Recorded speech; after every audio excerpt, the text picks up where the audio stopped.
Assalamualaikum warahmatullahi wabarakatuh. Alhamdulillah, syukur kepada Allah SWT kerana telah melimpah rahmat ke atas kita pada petang ini untuk kita bersama-sama untuk menghayati dan juga meneliti berkaitan dengan sebahagian daripada peruntukan yang ada dalam undang-undang syariah dan juga hukum syarak serta yang berpandukan kepada pelaksanaan yang berlaku di Mahkamah Syariah Negeri Selangor. Alhamdulillah, pada kali ini webinar kefahaman undang-undang syariah bersama saya iaitu Salihan bin Yatim selaku Hakim Mahkamah Tinggi Syariah Negeri Selangor. Dan pada kali ini saya memfokuskan berkaitan dengan satu tajuk khusus yang sebahagiannya perlu untuk mengetahui, untuk berkongsi pandangan berkaitan dengan poligami. Berdasarkan peruntukan undang-undang dan juga berdasarkan kepada peruntukan prosedur yang ada di Mahkamah Syariah Negeri Selangor. Hukum poligami berdasarkan hukum syarak jelas menyatakan bahawasanya hukum poligami ini adalah harus. Sebagaimana firman Allah SWT dalam surah An-Nisa ayat yang ketiga menyatakan wa in khiftum alla tuqsitu fil yatama fankihu ma taba lakum minan nisa'i masna wa sulasa wa ruba'. Dan jika kamu takut tidak berlaku adil terhadap perempuan anak-anak yatim apabila kamu berkahwin dengan mereka, maka berkahwinlah dengan sesiapa yang kamu berkenan dari perempuan sama ada 2, 3 atau 4. Berdasarkan surah An-Nisa ayat ketiga ini menjelaskan kepada kita bahawasanya hukum berpoligami adalah harus. Di mana dalam surah An-Nisa ini adalah berdasarkan kisah selepas sahaja peperangan Uhud, banyak di kalangan anak-anak yatim disebabkan kematian bapa-bapa yang telah berjuang di medan Uhud. Lantas apabila bapa-bapa yang telah meninggal dunia, maka anak-anak yang dilihat ini adalah memerlukan kepada sokongan dan dukungan. Maka mengharuskan di sana bahawasanya bagi mereka yang berkemampuan untuk membantu anak-anak yatim dengan jalan mereka berkahwin, maka mereka boleh berkahwin sama ada sebagai yang kedua dan sebagainya.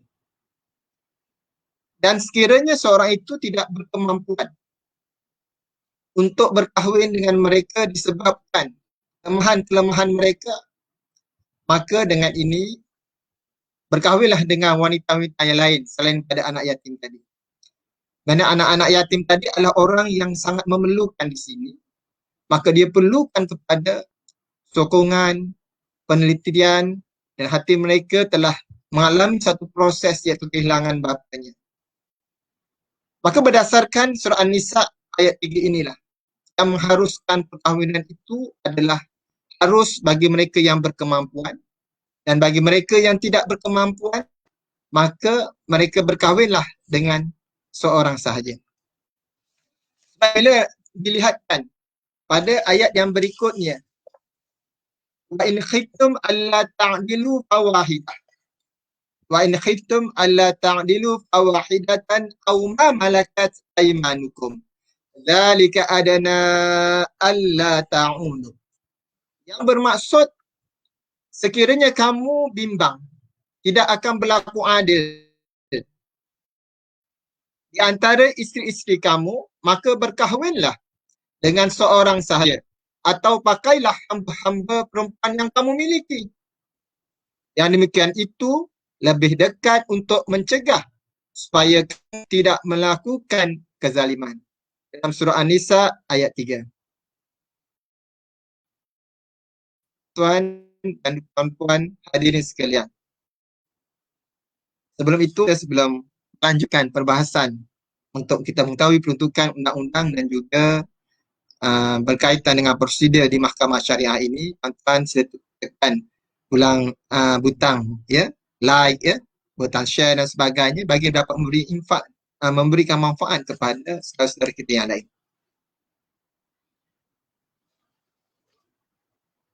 Kalau kita melihat pada untuk makluman saudara-saudari di mana minggu ini ketiga, yang mana tajuknya sebagaimana saya ulangi tadi adalah poligami, peruntukan undang-undang dan prosedur di mahkamah. Dan saya alu-alukan untuk tuan-tuan dalam perbahasan dalam perbincangan ini untuk komen, ya, ya, dan mungkin perkara ini boleh membantu, ya, untuk kita mengetahui soalan-soalan, ya, pada penonton yang hadir pada hari ini, ya, supaya kita dapat memberikan impak yang baik, ya, pemahaman terhadap peruntukan undang-undang yang sedang berjalan pada masa ini. Kalau kita lihat, marilah kita sama-sama melihat pada bagaimana peruntukan undang-undang di bawah Seksyen 23, enakmen Undang-Undang Pergulatan Selangor 2003. Kita lihat satu-satu slide yang pertama, ya. Di mana dalam Seksyen 23, ya, kalau kita melihat pada Seksyen 23 ini, tiada seorang pun, ya, lelaki semasa wujudnya suatu perkahwinan boleh kecuali dengan mendapat kebenaran secara bertulis daripada mahkamah membuat akad nikah perkahwinan yang lain dengan perempuan yang lain. Dalam peruntukan ini bermaksud seorang lelaki di dalam negeri Selangor tak boleh berkahwin lebih daripada seorang melainkan dengan kebenaran mahkamah. Maka di sinilah memberikan punca kuasa bahawasanya lelaki di dalam negeri Selangor bagi seorang Islam, ya, hanya boleh berkahwin seorang dan boleh berkahwin seorang saja. Dan sekiranya ingin berkahwin lebih daripada seorang, maka perlu mendapat kebenaran mahkamah. Sama ada kahwin kedua, kahwin kali ketiga, kahwin kali keempat.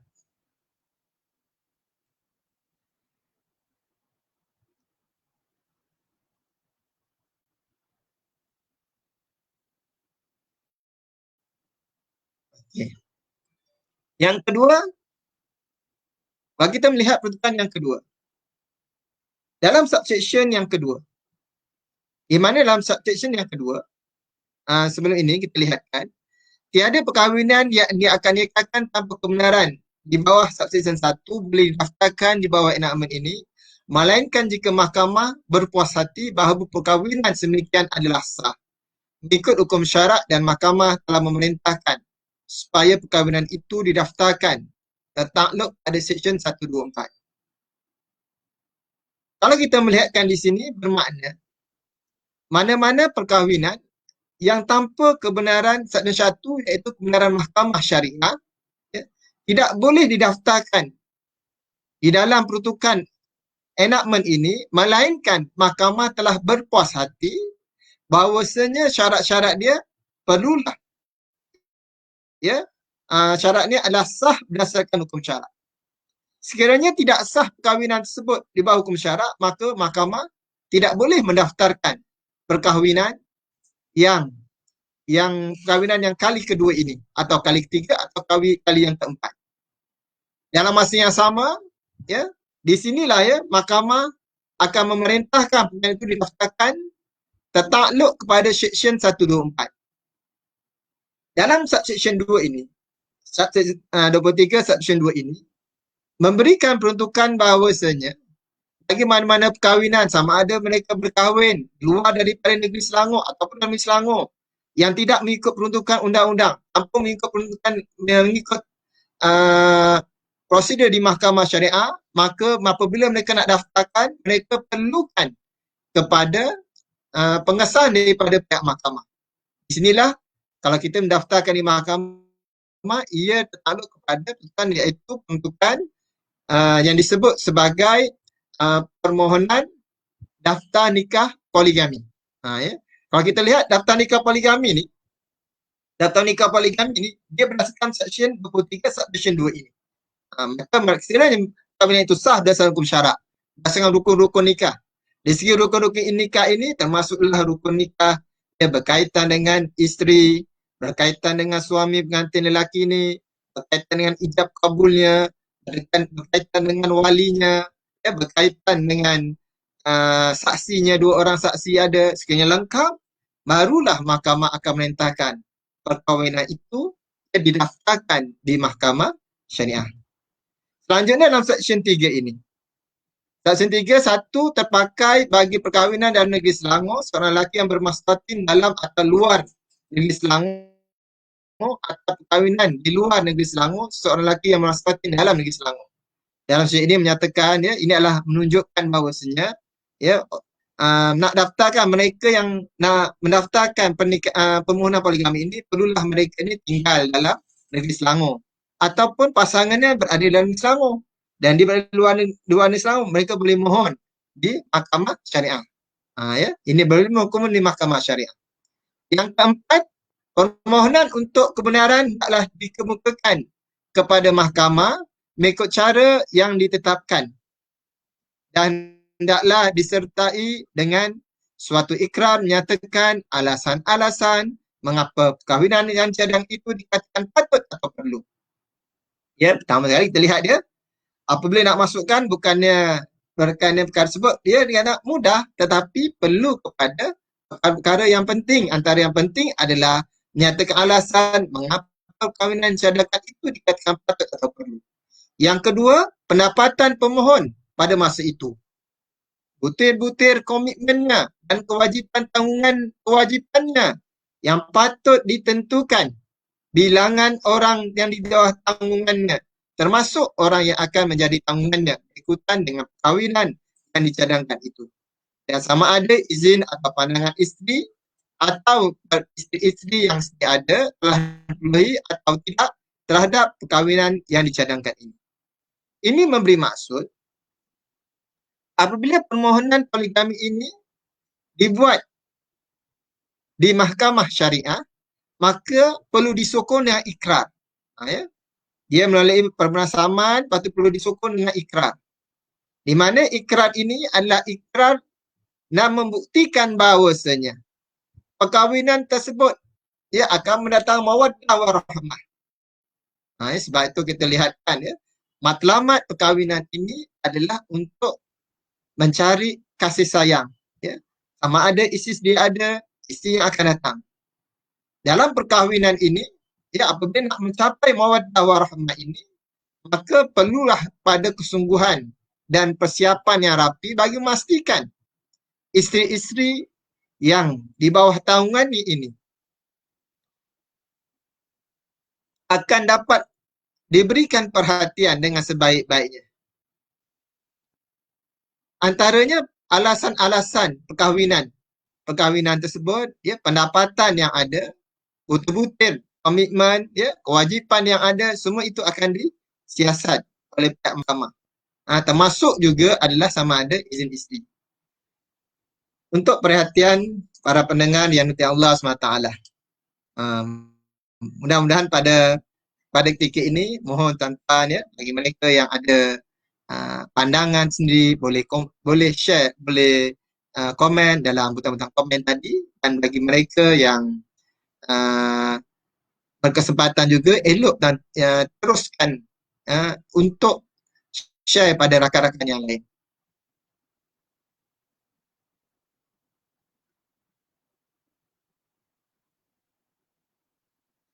Okey.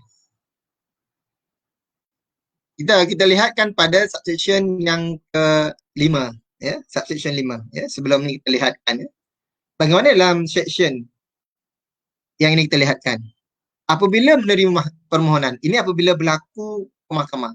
Apabila seorang itu mendaftarkan, kemudian mahkamah terima permohonan, mahkamah hendaklah memanggil pemohon. Siapa yang panggil? Pemohon. Pemohon, isteri atau isteri-isteri dia ada. Isteri pertama, isteri kedua, isteri ketiga. Untuk kahwin yang kali empat, isteri ketiga lah. Bakal isteri, wali kepada bakal isteri, dan mana-mana orang lain yang difikirkan oleh mahkamah boleh memberikan keterangan mengenai perkahwinan dan cadangan itu supaya hadir apabila permohonan itu didengar, di mana yang hendaklah dilakukan dalam mahkamah tertutup dan mahkamah boleh memberi kebenaran itu jika ia berpuas hati. Ini antara elemen-elemen yang mahkamah akan dengar. Setelah mahkamah memanggil pemohon, memanggil isteri-isteri dia ada, memanggil bakal isteri, bakal wali. Dalam perenggan 23.5a, bahawa perkahwinan yang cadangan itu adalah patut atau perlu, memandang kepada antara lain hal-hal keadaan berikut,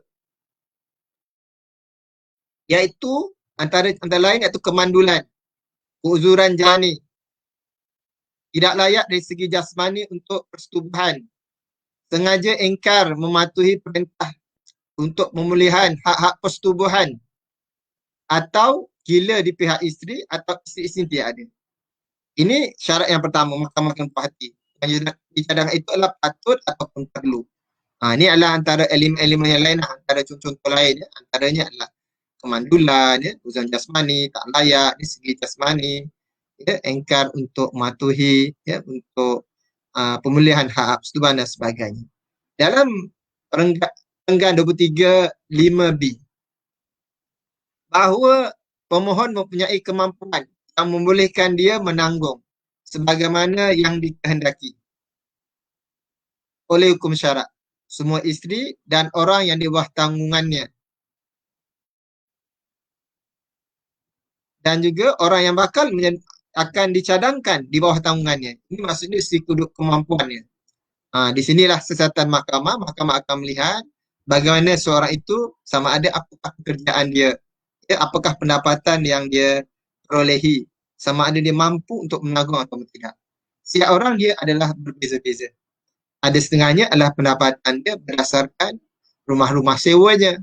Ada setengah orang berjalan berdasarkan bulanan gajinya. Dan semua itu akan dilihat oleh pihak mahkamah. Dalam perenggan 23.5c pula menyatakan bahawasanya bahawa pemohon akan berupaya memberi layanan yang adil kepada semua isterinya mengikut kehendak hukum syarak. Di sini akan dilihat bagaimana mahkamah hendaklah menyiasat pemohon itu adalah suami yang beradil. Sebagaimana dalam ayat yang menyebutkan wa in khiftum alla ta'dilu fawahidah. Sekiranya kamu bimbang, kamu takut untuk berlaku adil, maka adalah seorang saja. Maka apabila kita melihatkan keadaan ini, maka keadilan ini adalah suatu perkara yang harus diambil pertimbangan bagi memastikan kemudatan itu tidak berlaku kepada isteri sedia ada atau isteri yang bakal untuk untuk bersama-sama. Sebab itu dalam apabila kita menceritakan tentang bab poligami ini, ada menyatakan adalah mencari rakan-rakan isterinya. Walaupun dalam keadaan ini adalah keadaan sebut sebagai rakan-rakan dia. Sebab itu poligami ini kalau dilihatkan, dia adalah sangat baik bagi mereka yang memerlukan keadaan sedemikian. Kalau kita lihat dalam perenggan 23.5d, bahawa perkahwinan yang dicadangkan tidak akan menyebabkan darar syar'i kepada isteri dan juga isteri-isteri yang sedia ada. Darar ni maksudnya adalah kemudaratan. Dengan hadis menyebutkan la darara wa la dirar. Seorang itu tidaklah dia memudaratkan dirinya atau memudaratkan orang lain. Dalam keadaan inilah kita melihatkan bagaimana undang-undang di bawah Seksyen 23 ini memelihara kehidupan institusi rumah tangga agar mereka mencapai mawaddah warahmah, kasih sayang. Kasih sayang itu bukan sahaja kepada isteri dia ada, keluarganya, itu juga pada orang yang bakal ditanggungnya, bakal isi dan sebagainya. Dan apabila ada berlaku mudarat, sudah tentulah ya, selaku pihak yang berkuasa akan memastikan mudaratan itu akan terhalang. Sebagaimana kaedah tersebut, ya, ad-darar yuzal. Mudaratan itu hendaklah ditarik, dihilangkan. Maka dengan adanya peruntukan ini, mudah-mudahan institusi keluargaan di dalam negeri Selangor ini dapat dilaksanakan dalam keadaan yang aman damai, ya, sentiasa bertolak ansur sama sendiri, berdasarkan kesabaran, dan perkara inilah menjadi intipati kepada kekuatan keluarga yang sedia ada pada masa ini. Terima kasih kepada tuan-tuan yang melihat, ya, menonton webinar kefahaman undang-undang syariah ini yang dianjurkan oleh Jabatan Kehakiman Syariah Negeri Selangor. Inilah peluang terbaik, tuan-tuan, ya, untuk kita mengenali satu persatu peruntukan-peruntukan yang ada dalam undang-undang. Dalam masa yang sama kita memahami bagaimana permohonan itu dibuat di Mahkamah Syariah. Saya bukan bercadang tentang menggalakkan apabila kita membicarakan tentang isu poligami ini nak menggalakkan semua orang untuk berkahwin. Tidak. Tetapi kebaran kalian ini adalah untuk memastikan bagaimana jalan-jalan dia kerana keadaan tersebut. Sebab kahwinan poligami sebagai yang saya tegaskan tadi di awal pertemuan, iaitu perkahwinan ini adalah kahwinan yang disebabkan, yang harus, dan apabila kita melihatkan pada keharusan ini, dia boleh berubah-ubah berdasarkan hukum. Ada hukum sunat, ada hukum makruh, ada hukum haram, suatu kahwinan tadi, dia berdasarkan suasana seseorang tadi. Saya menyambung semula, ya, berkaitan dengan enactment Seksyen 23 ini, dan di mana Seksyen 6 menyatakan satu salinan permohonan di bawah subsection 4 dan ikrar yang dikendaki oleh subsection itu hendaklah disampaikan bersama dengan surat panggilan ke atas kata isteri ada. Saudara-saudari, tuan-tuan, puan-puan yang saya kasihi, kita lihatkan di sana di mana apabila dipohon ke mahkamah, maka hendaklah disampaikan kepada isteri. Ya? Bakal isteri tadi dijemput oleh mahkamah. Mahkamah jemputnya dengan melalui permohonan saman, iaitu panggilan datang ke mahkamah. Jadi apabila sampai pada kita surat saman, bukannya saman trafik, ialah saman untuk menjemput di mahkamah. Saya lalukan kalau ada mereka yang komen tak ada masalah. Ya, Alhamdulillah. InsyaAllah kita akan bincangkan balik.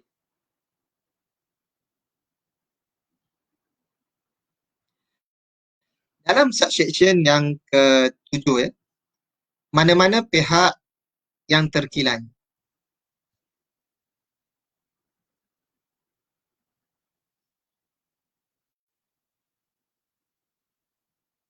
atau tidak berpuas hati dengan apa-apa keputusan mahkamah, boleh merayu terhadap keputusan mengikut cara yang ditentukan dalam enactment tentara mal Mahkamah Syariah Negeri Selangor.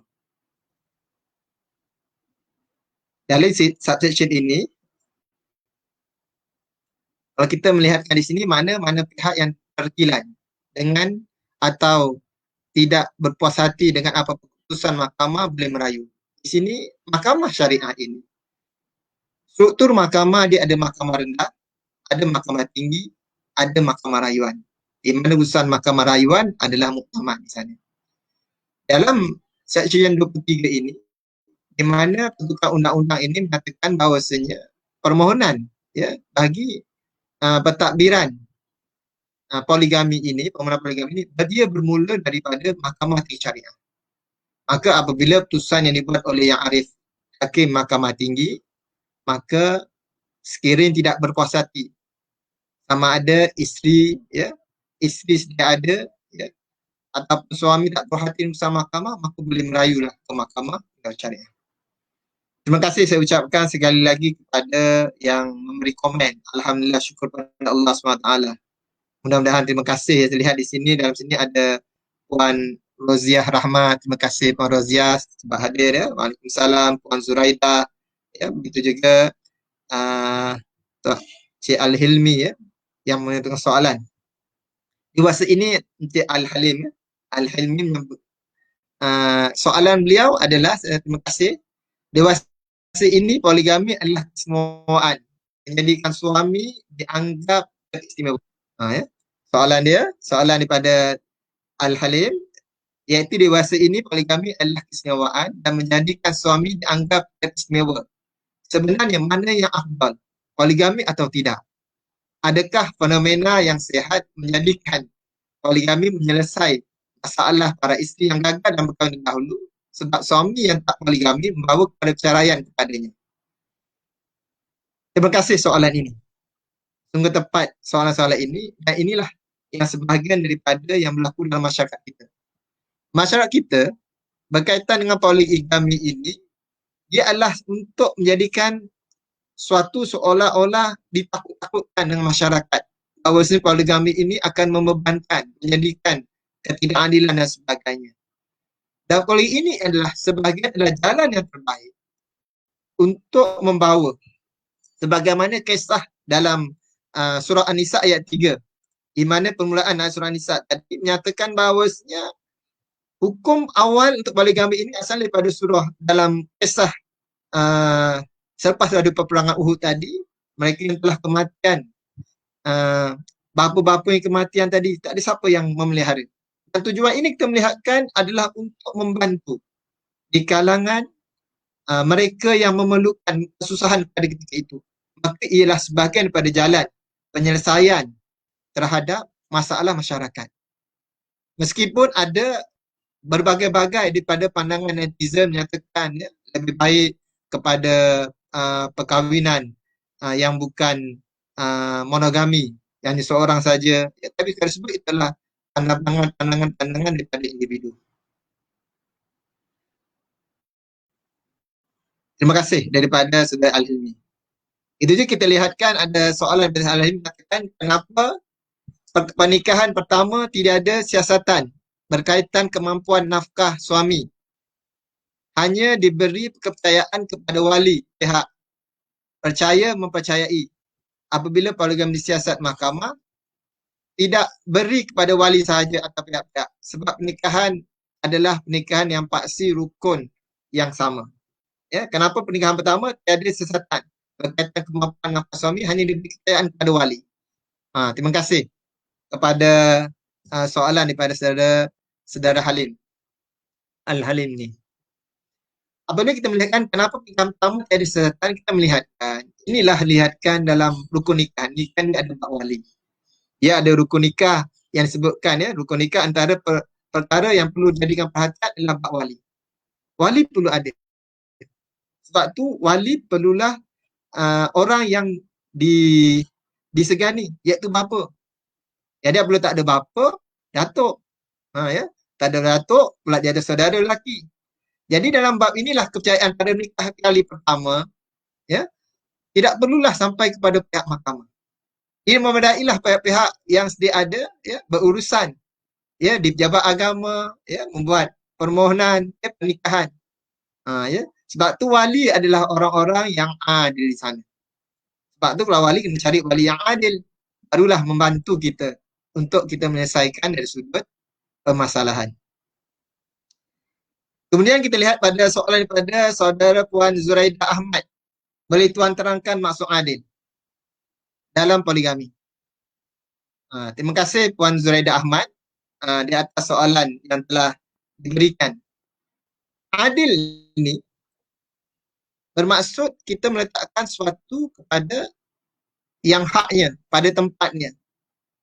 Kalaulah seorang anak itu 3 orang dan anak isteri yang pertama 3 orang, anak isteri yang kedua tak ada anak, dah tentulah pertimbangannya adalah berbeza. Mungkin anak isteri yang pertama memerlukan hanya seorang 300.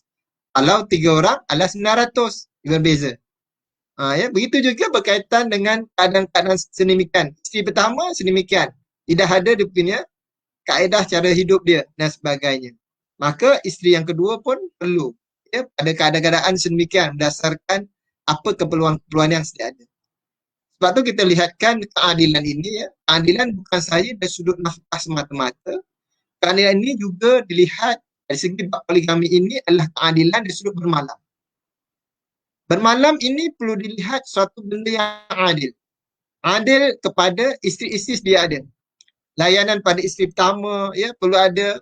Sebab tu dalam Islam, kalaulah seorang isteri pertama, ya, walaupun dalam keadaan dia sakit, maka pihak suami apabila itu giliran pihak isteri pertama, maka pihak suami, ya, tak boleh mengabaikan giliran isteri pertama tadi biarpun dia sakit. Kalau itu masih giliran dia. Ya, satu hari, satu malam, yang sebaik-baiknya semalam, ya, berselang-selang dan sebagainya. Itu antara perkara giliran, ya. Terima kasih juga saya ucapkan kepada Tuan Isyarudin Ismail, ya, di atas perkara-perkara ini, ya, memberikan komen, ya, terhadap program yang telah dilaksanakan. Mudah-mudahan perkara apa membantu. Ya. Muslimin Muslimat dengan kasih Allah SWT. Saya meneruskan kepada proses perbincangan kita tadi. Di mana kita berada dalam peruntukan, iaitu peruntukan yang menyatakan bahawasanya kalaulah putusan oleh mahkamah, diputuskan oleh mahkamah tinggi dan pihak-pihak yang berkepentingan seperti suaminya yang memohon ketika itu, begitu juga isterinya, ya, sedia ada tadi tak berpuas hati dengan putusan mahkamah, maka bolehlah merayu ke mahkamah rayuan. Dan apabila rayuan ni, maksudnya keputusan ni adalah automatik boleh buat rayuan dalam tempoh 14 hari. Dalam tempoh 14 hari, ia boleh memohon rayuan ke mahkamah yang lebih tinggi, iaitu mahkamah rayuan. Ya. Pada ketika ini, ya, struktur mahkamah di negeri Selangor masih lagi berada, ya, mahkamah rayuan adalah mahkamah yang tinggi di kalangan mahkamah-mahkamah yang lain, mahkamah rendah dan mahkamah tinggi. Dan insya-Allah, ya, kita doakanlah, ya, berkaitan dengan perkasaan mahkamah syariah ini, kita akan lebih tingkat lagi pada mahkamah utama mana yang berlaku di Perak, ya, tapi tidak belum lagi berlaku di negeri Selangor, ya, didoakan supaya memperkasakan mahkamah tadi. Kurang-kurangnya hak untuk merayu tadi ada lagi. Di mana ini ada ketika ini, oleh kerana dibicarakan oleh mahkamah tinggi, maka hak merayu hanya sekali saja, iaitu di mahkamah rayuan. Dan sekiranya suatu hari nanti diizinkan Allah SWT, tukar undang-undang, ada kebaikan dia di sana, ya, ada peningkatan di sudut bidang kuasa mahkamah, maka ada lagi mahkamah yang lebih tinggi tadi, putusan mahkamah rayuan akan dirayu ke mahkamah utama. Ya, mudah-mudahan proses tersebut akan berjalan dengan sebaik-baiknya. Terima kasih saya ucapkan kepada semua yang memberikan komen. Selanjutnya pada Seksyen 8 menyatakan mana-mana orang yang membuat akad nikah bersalahan dengan Seksyen 1 hendaklah membayar dengan serta-merta semua jumlah mas kahwin pemberian kepada isteri atau isteri yang sedia ada, dan jika jumlah itu tidak dibayar sedemikian, boleh dituntut sebagai hutang. Ini memberi maksud bahawasanya, ya, walaupun, ya, pernikahan tersebut orang-orang melaksanakan akad nikah yang bersalahan dengan Seksyen 1 iaitu permohonan kebenaran bernikah poligami, ya, di mahkamah syariah yang bersalahan. Jadi maksudnya mereka kesalahan tadi kepada sama ada mereka bernikah yang tidak menurut peruntukan undang-undang tadi, ya, mereka dalam bab mas kahwin, ya, isteri dahulu tadi wajiblah dipatuhi oleh para suami untuk melangsaikan berkaitan dengan yang disebut sebagai pemberian kepada suami ataupun mas kahwin tadi. Ya, selain mas kahwin tadi ada pemberian-pemberian lain. Maka ini adalah perkara yang wajib untuk dilaksanakan. Saya mengalu-alukan kepada para pendengar sekalian, untuk ada mana-mana yang nak share, komen dan sebagainya, dipersilakan. Saya masih lagi mengalu-alukan. Dan jangan lupa, ya, tekan tentang share pada rakan-rakan yang lain. Mudah-mudahan yang beri manfaat untuk kita bersama. Dalam waktu kita melihatkan mas kahwin adalah suatu bentuk hadiah kepada para suami kepada isteri yang dikahwini tadi. Walaupun dia berkahwin kali keberapa pun yang tanpa diketahui, bab mas kahwin terdahulu, isteri dia ada tadi hendaklah diselesaikan. Kalau tidak dibayar, tetap dianggap sebagai hutang. Dia tak ada lupus begitu saja. Ya. Sebab tu dalam bab-bab yang sedemikian perlu diambil perhatian untuk kita memahami tentang uh, berkaitan dengan hukum mas kahwin tadi. Kalau kita melihat mas kahwin ini adalah hak wajib isteri. Isteri uh, uh, kalau kita lihat isteri diberikan peluang untuk diberikan hak mereka. Wajib diberi. Mas kahwin tadi tak boleh nak tarik-tarik dah. Dia perlu pada diberi apabila diberi pada isteri, maka dia menjadikan suatu perkara yang perlu dilangsaikan oleh pihak suami. Seterusnya kita lihat pada Seksyen 9. Acara bagi akad nikah dan pendaftaran sesuatu perkahwinan di bawah seksyen ini adalah serupa. Kita lihat serupa dalam serba perkara dengan dipakai bagi perkahwinan-perkahwinan lain yang diakad nikahkan dan didaftarkan dalam negeri Selangor. Acara bagi akad nikah ini adalah seperti mana biasa dilaksanakan di jabat agama ataupun perkahwinan yang lain lah. Seperti macam bujang-bujang antara kalau mereka buat di masjid pun boleh, di rumah pun boleh, itu mana biasa. Jadi masalah tuan-tuan.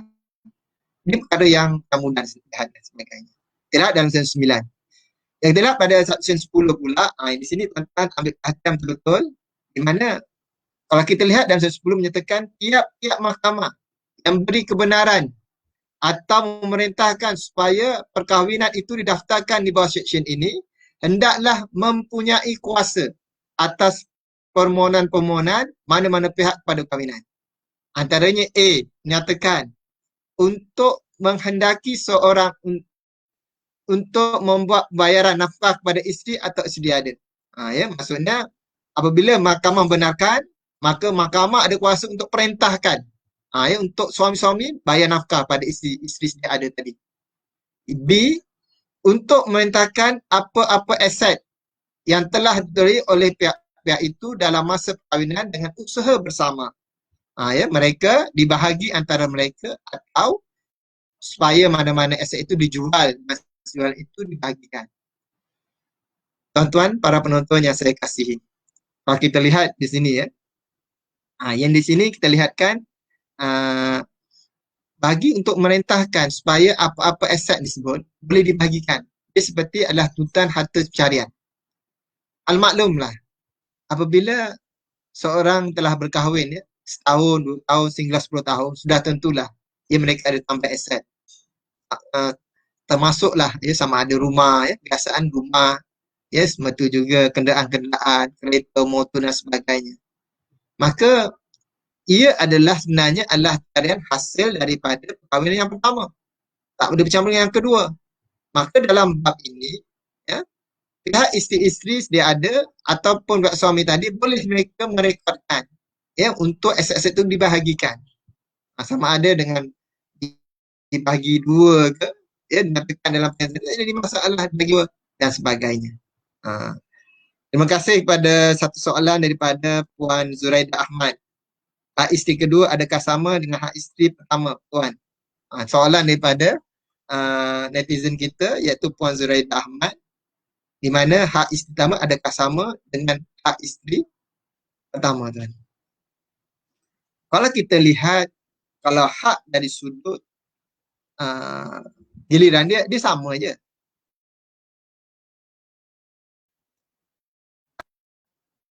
Maka hak tadi adalah dia asal dari sudut hak.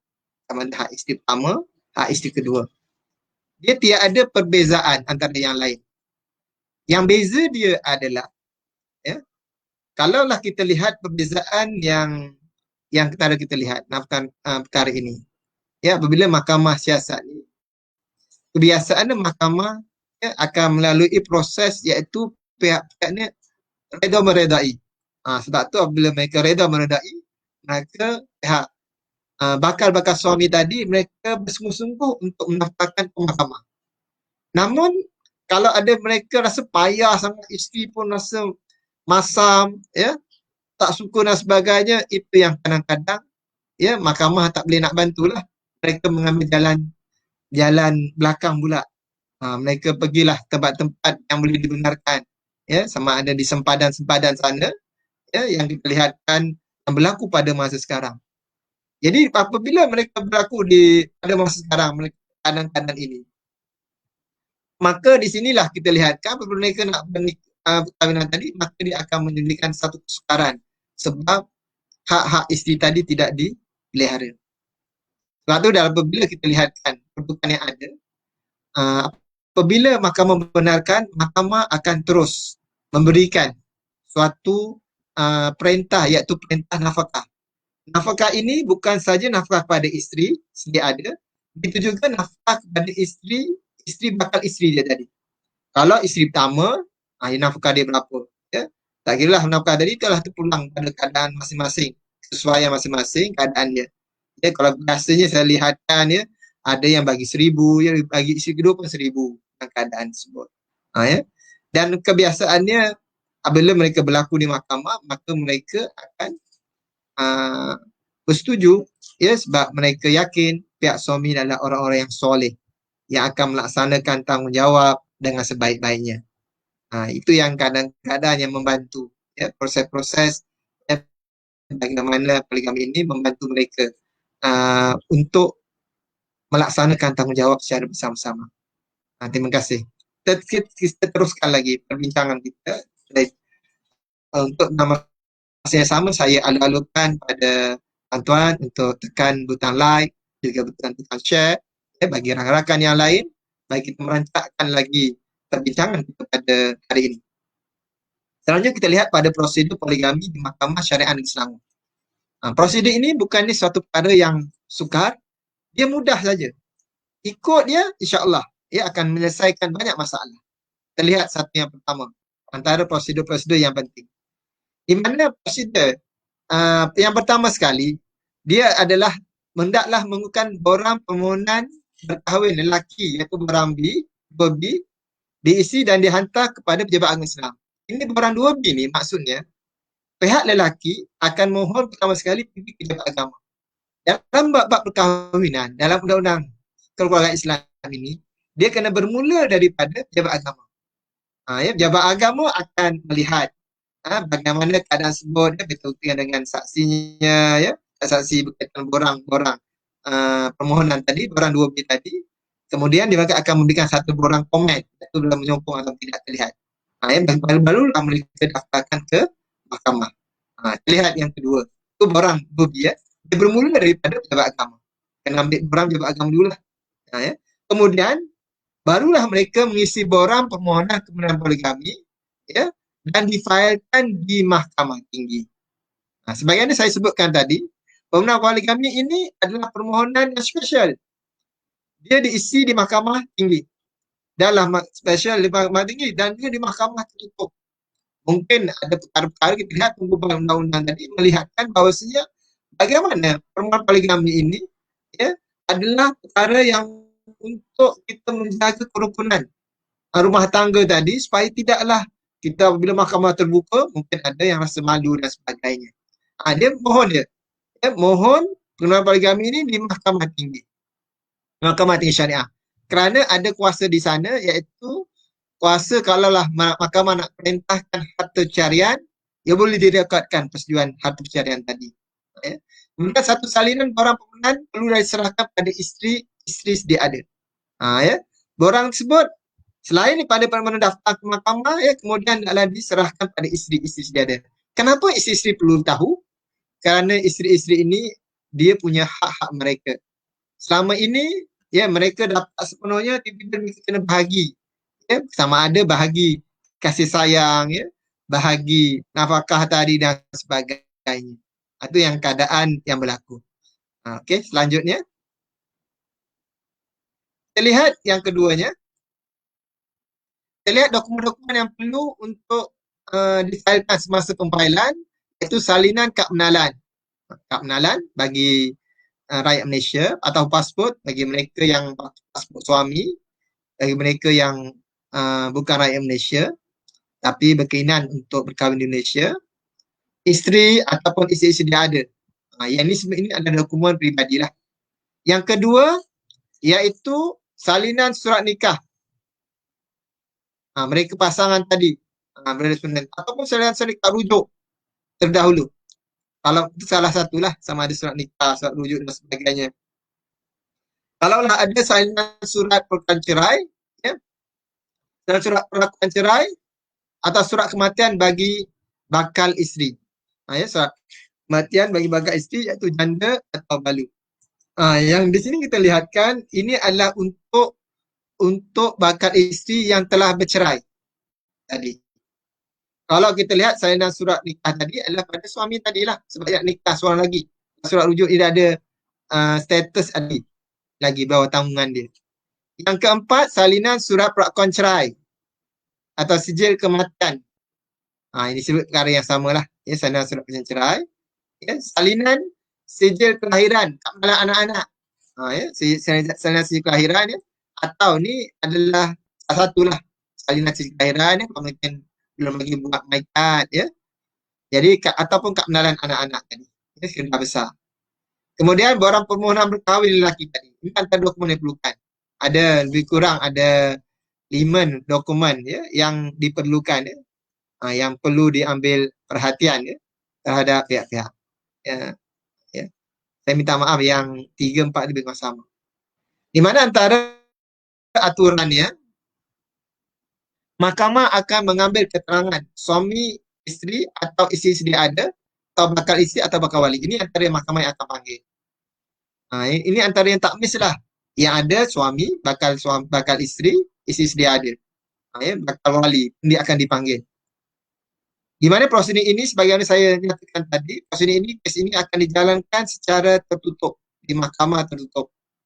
Di mana apabila mahkamah tutup, sekiranya ada pihak-pihak lain, maka pihak lain akan dipersilakan untuk keluar sebentar dan pasangan yang mohon poligami inilah yang akan berada dalam dewan mahkamah. Jadi pihak isteri tidak perlu rasa tertekan, rasa tertekan apabila berada dalam suasana ini. Okey, terlihat faham ya dengan mahkamah tutup. Selanjutnya, kita lihat di sinilah keadaan yang berlaku. Apa yang berlaku yang mungkin kita boleh melihat kadang-kadang ini. Jadi saya persilakan pada tuan-tuan, puan-puan ya, apalah kiranya tentang kita lihat ada butang like ya, butang share ya pada rakan-rakan yang lain ya, sahabat-sahabat handai, ahli-ahli keluarga, supaya kita dapat merancangkan lagi perbahasan pada hari ini. Dan apabila kita lihatkan perbahasan-perbahasan yang ada tentang bab poligami ini, banyak perkara-perkara yang perlu diambil perhatian. Antaranya adalah bagaimana kita lihat ada soalan ya. Kita lihat sebentar ambil perhatian. Saya terima kasih Puan Zuraida Ahmad yang buat soalan, iaitu bagaimana nak dapat maklumat tentang poligami. Ya. Soalan daripada Zuraida Ahmad iaitu bagaimana nak dapat maklumat tentang poligami. Kalau dalam poin ini boleh rujuk ke rasmi JAKIS ya. JAKIS iaitu www.jakis.gov.my. Ini dalam laman web rasmi JAKIS, Jabatan Kehakiman Syariah Negeri Selangor ya, ada dapatkan maklumat yang jelas tentang perkara ini, boleh membantu untuk kita dapatkan maklumat tentang perkara ini. InsyaAllah dengan kita lihatkan perbincangan berkaitan dengan poligami ini akan memberikan sedikit maklumat ya, sedikit banyak manfaatnya untuk kita bersama. Dan dalam bila perbincangan tentang poligami ini, saya ingin mengatakan di sana, antara perkara yang harus diambil perhatian adalah pihak-pihak ya, agar pihak-pihak dapat yang memohon poligami ini dapat memastikan semua keperluan dokumen tadi ketika hadir di mahkamah ini dapat dilaksanakan, dapat adalah ya, dapat diberikan sebaik-baiknya bagi memastikan proses kesihatan mahkamah tadi berjalan dengan lancar.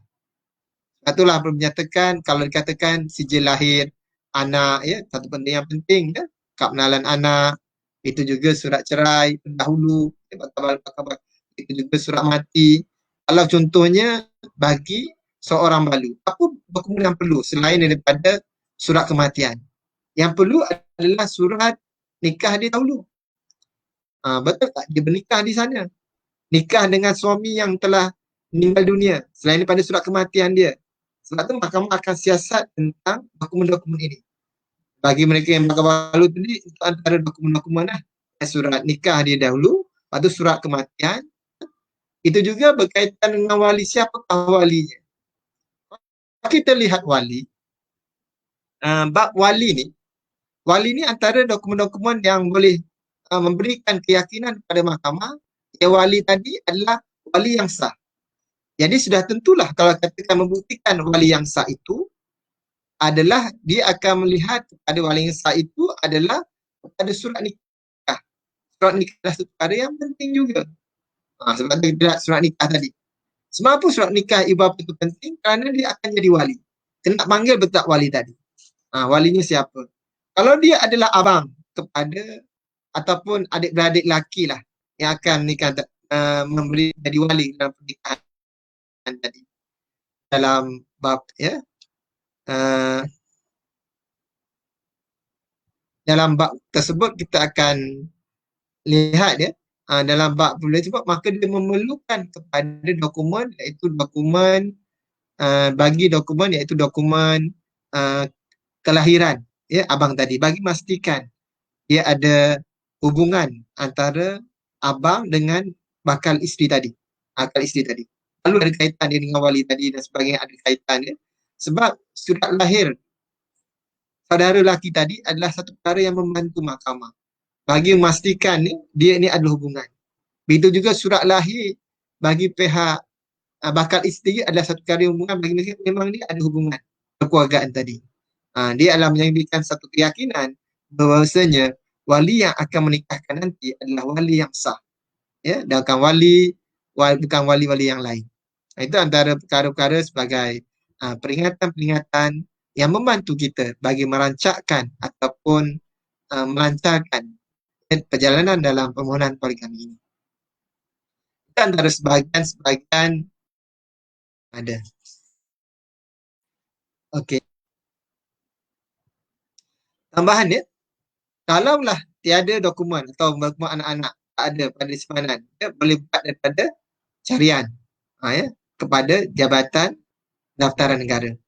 Itu penting dokumen ini untuk pemohon nafkah anak pastikan dia ada anak dia sebab tersebut sebab dalam perintah-perintah mahkamah ketika poligami hakim mahkamah meluluskan iaitu mahkamah perintahkan nafkah isteri.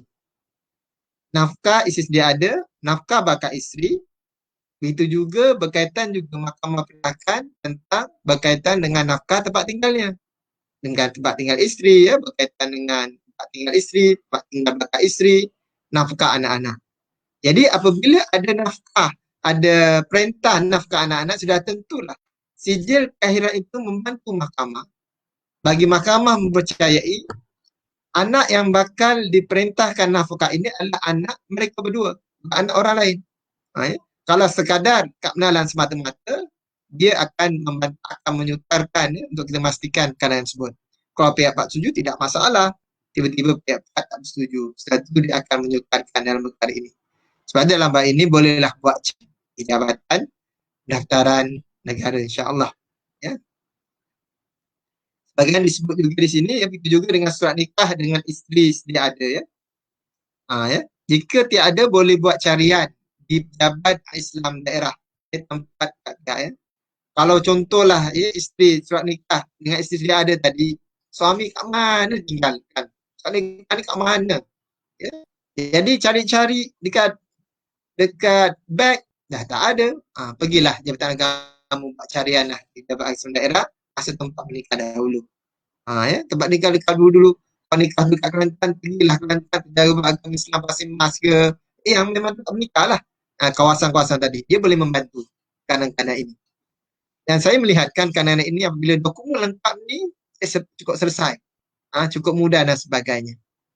Dia juga apabila kebiasaan kelihatan dalam bab pernikahan poligami ini dan sekiranya semua pihak ada, daripada isteri ada, suami ada, bakal isteri ada, bakal wali ada, insya-Allah ya dia akan selesai dalam keadaan yang baik ya, berdasarkan syarat-syarat yang telah ditetapkan. Apa penting ala kulihan, apa yang penting adalah kita nak melaksanakan tanggungjawab pada Allah SWT. Tanggungjawab kita kepada Allah SWT sebagai khalifah untuk melihara ya orang-orang di bawah tanggungannya. Kullukum ra'in wa kullukum mas'ulin an ra'iyati. Allah SWT ni akan bertanya sebagaimana apa yang di bawah tanggungjawab kita. Berperintah dalam poligami ini ya, di mana pihak-pihak boleh memohon talian untuk dalam poligami adalah sebanyak mahkamah tetapkan 90 hari pada masa ini 90 hari saja, dan sekiranya pihak-pihak memerlukan lebih daripada 90 hari maka boleh membuat permohonan untuk dilanjutkan tempoh tersebutnya.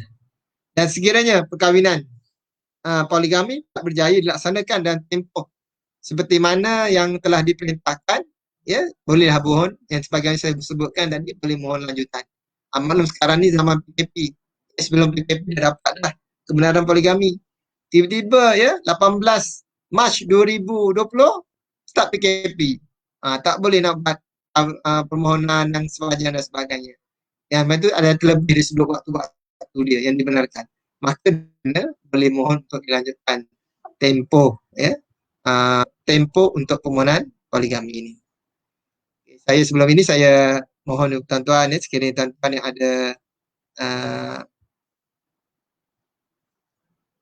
ada nak bertanya boleh bertanya ya, boleh juga tanya soalan ya, banyak soalan-soalan yang baik ya kepada perbahasan kita pada hari ini.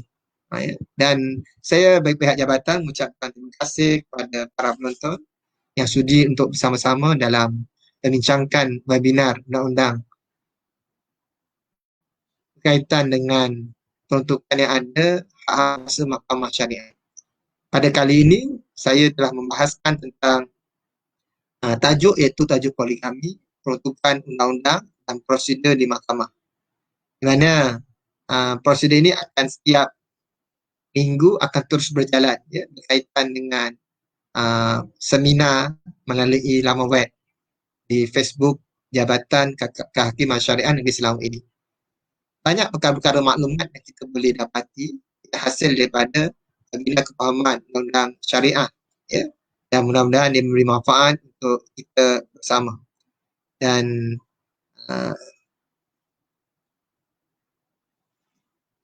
saya mohon kepada ya, para pendengar, penonton yang hadir pada hari ini supaya terus ikuti webinar ini pada hari dan waktu yang sama pada minggu depan ya, yang bercakap dengan pelbagai topik-topik yang berkaitan dengan perundangan dan kehakiman yang akan dikupas oleh pihak-pihak yang berautoriti ya, yang mempunyai dan telah melaksanakan prosedur-prosedur ada di mahkamah syariah. Al-maklum kalau kita nak berbicara tentang berkaitan dengan perkara-perkara yang lain berkaitan isu-isu mahkamah ya, adalah satu kesetaraan untuk kita membicarakan. Dan insya-Allah pada masa akan datang pun akan ada perbincangan-perbincangan yang akan dilaksanakan daripada saban masa, saban minggu ya, akan dilaksanakan dengan sebaik-baiknya setiap minggu insya-Allah. Jadi waktu yang sama iaitu pukul jam 3 petang hingga jam 4 petang akan mengupas tajuk yang menarik. Bukan tajuk berkaitan poligami saja. Ya, ada tajuk berkaitan dengan hak jagaan anak. Ya, mungkin tuan perlu tahu. Para pendengar perlu mengetahui tentang isu-isu tersebut. Itu juga berkaitan dengan hibah, ya. Itu dengan berkaitan dengan perceraian ya. Dan berbagai-bagai tajuk. Dan insya-Allah yang memberi manfaat untuk kita bersama. Saya ya yang diberikan amanah ya, untuk membicarakan pada waktu ini, saya mohon ampun dan maaf kepada semua para penonton ya, sekiranya penyampaian saya pada kali ini adalah tidak memberikan perkara yang tidak memberi kefahaman yang sebaik-baiknya sebagaimana yang para penonton yang memahami dan sebagainya. Terima kasih saya ucapkan kepada para netizen yang sudi untuk bersama-sama dengan Jabatan Kemasyarakat Selangor. Dan insya-Allah kita akan berjumpa lagi pada minggu depan Dan Assalamualaikum warahmatullahi taala wabarakatuh. Terima kasih.